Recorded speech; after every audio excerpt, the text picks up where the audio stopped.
देशभरात गॅस सिलेंडरचा तुटवडा जाणवतो. व्यावसायिक सिलेंडर काय भारत सरकारने 100% याची काळजी केली आहे, याच्याबद्दलची चिंता करते आहे.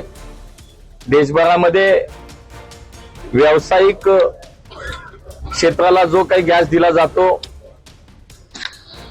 तो थांबवलाय, तो कमी केलाय आणि घरगुती गॅस म्हणून जे काही आवश्यकता आहे ती कुठेही कमी पडणार नाही याची काळजी भारत सरकार घेतंय.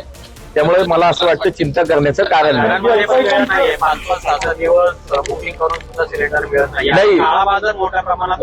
तर तो जो काही गोष्टी अशा कानावर येत आहेत, परंतु त्याच्यामध्ये निश्चितपणे दखल घेतली गेली आहे त्याची. त्यामुळे घरगुती गॅस हा कुठेही कमी पडणार नाही याची जबाबदारी भारत सरकारने घेतलेली आहे. व्यावसायिकांचं यामधून मोठं नुकसान होणार आहे. हे बघा, आता जागतिक आता दोन्ही बाजूनी आपण विचार करून चालणार नाही. एकूणच या युद्धजन्य परिस्थितीमुळे जी काही स्थिती निर्माण झाली आहे त्यामुळे आपल्याला हा निर्णय घ्यावा लागलाय.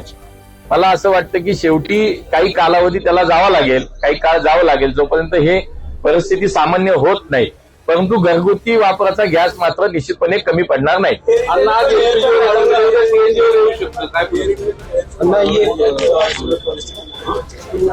थोडी माहिती घेतली पाहिजे त्याची, कारण अशी कुठे जर तक्रार आली असेल, अशी कुठे स्थिती निर्माण झाली असेल तर निश्चितपणे त्याच्यावरती आम्ही त्याची खबरदारी घेऊ.